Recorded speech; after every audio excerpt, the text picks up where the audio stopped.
So, good morning, everyone. For today, I will discuss to you the printing press cure and Fisher. But before that, I will first introduce myself. So, I am Vinky Aviso from Shapusana Negros Oriental. I am 20 years old and I'm currently studying BS Business Administration, major in Financial Management. So, my hobby is to play billiards, and my dream is to have a stable job in order to give and support my family's needs and wants. So, let's start with a printing press cure.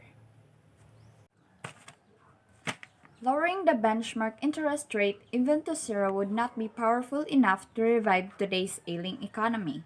So, they opted out the printing press cure. So, what is this? So, the printing press cure is the pledging for the foreseeable future to pump vast sums into banks, financial firms, business, and households. So according to the economic history, the Great Depression of 1930s and Japan's lost decade of 1990s suggest that the federal is doing the right thing. Flooding the economy with freshly printed money may prevent a self-reinforcing downward spiral, but it may cause trouble long after the present danger has passed. So, one reason is that it can cause inflation later. And inflation, or the fear of inflation, could dissuade foreign investors who finance the United States debts. So, in turn, it can provoke a disorderly decline in the currency, sending prices and interest rates sharply higher. For the Fed, engineering the new rescue programs is a technical challenge. It will have to be remarkably deft in the draining system of excess dollars in a timely way. It will also need to be vigilant for signs that the dollar is being unduly pressured and be prepared to react. So for Barack Obama, the challenge is of leadership. He will have to convey optimism without overpromising. He will have to inspire confidence even in the absence of dramatic turnaround. He has already warned the American people that conditions will get worse before they get better. So the Obama administration will first face the question of the size of the stimulus. So the latest number is $700 billion range. The economy certainly needs the help, but Obama officials will have to be mindful of the possible long-term negative effects of their outsized borrowing. So the stimulus package must also be accompanied by a foreclosure prevention measure. So in the campaign, Mr. Obama favored amending the law so that bankrupt homeowners could have their mortgages worked under under the court protection. So if bankruptcy reform is not an immediate plan, he should target the next $350 billion installment of the $700 billion bailout fund and foreclosure prevention. While Mr. Obama must continue to level with the American people, the economy is unlikely to turn up until 2010 at the earliest. So let's proceed to Fisher. So Irving Fisher, born on 1867 and died on 1947 of Yali, is a mathematician that turned into economist. He is a man of many works. So he restated and amplified the old quantity theory of money based on the equation of exchange. So what determines the purchasing power of money or its reciprocal? The level of prices. So this is what Fisher saw, the five determinants. So the first determinant is the volume of currency in circulation. Second is the velocity of circulation. So third is the volume of bank deposits subject to check. And fourth, its velocity. And lastly, the fifth, the volume of trades. So Fisher said, capable of precise formulation, demonstration, and statistical verification.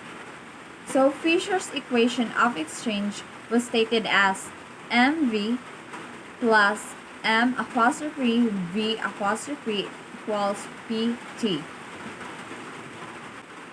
where M is the quantity of currency, V is its velocity of circulation, M apostrophe is the quantity of demand deposits, and V apostrophe is its velocity of circulation. So P is the average level of prices, and T is the quantity of goods and services sold, with each unit being counted each time it is sold or resold. So prices vary directly with the quantity of money, which is M and M apostrophe, and the velocity of circulation, which is the V and V apostrophe, and vary inversely with the volume of trade, which is the T. The first of their three relations is the most important. So according to Fisher, it constitutes the quantity theory of money. So first is that Fisher assumed that M, the volume of demand deposits, tends to hold a fixed relation to M apostrophe, the quantity of currency in circulation. That is, deposits are normally a relatively fixed definite multiple of currency. So there are two reasons for this. First is that bank reserves are kept in a fixed definite ratio to bank deposits.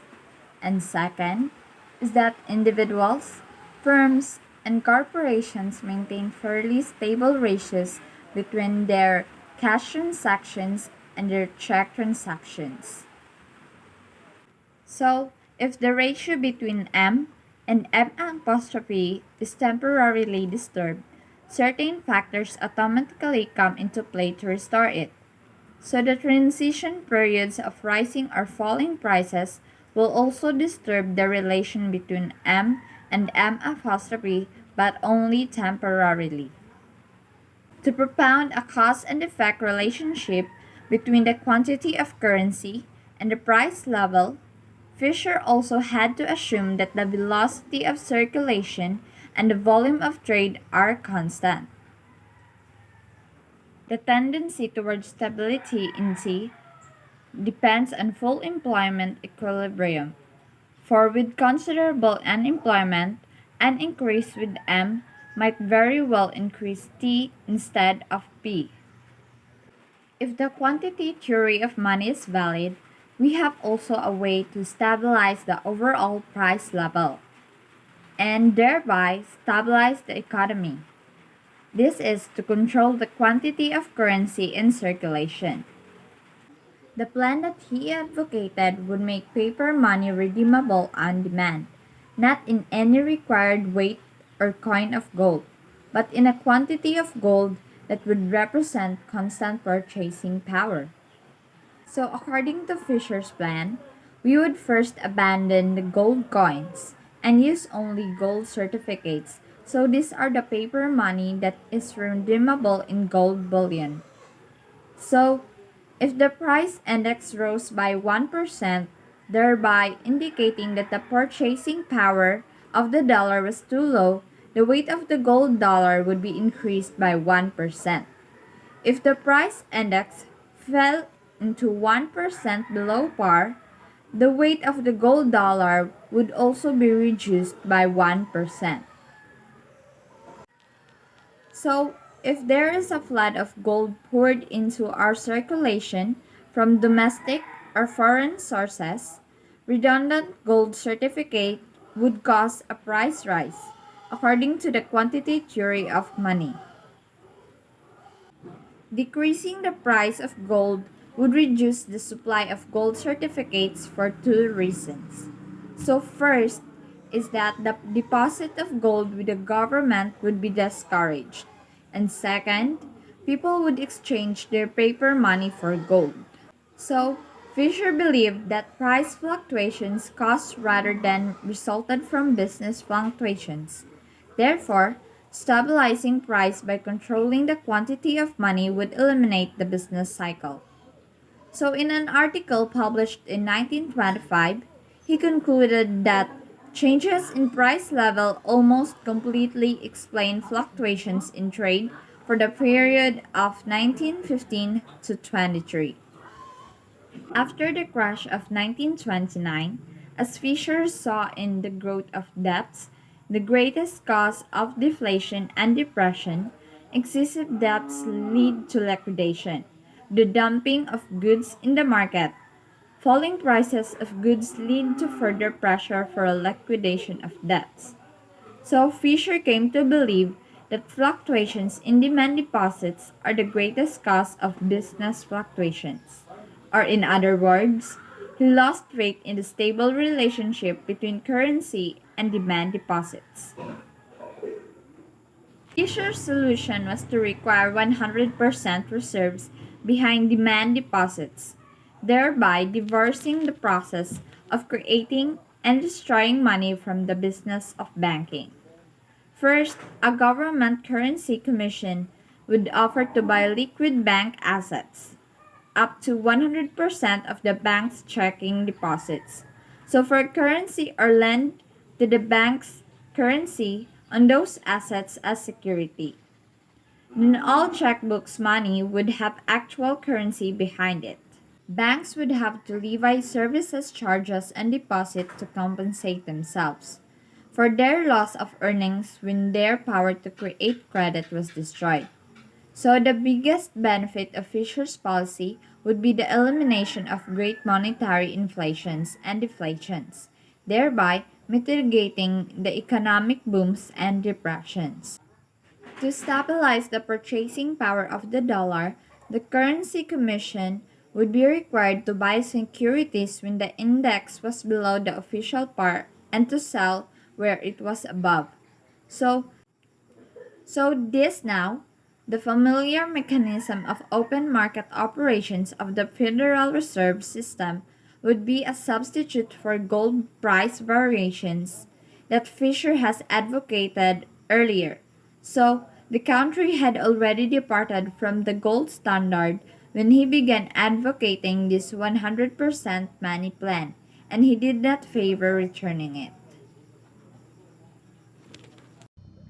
So, thank you for listening and trying to understand it. Thank you.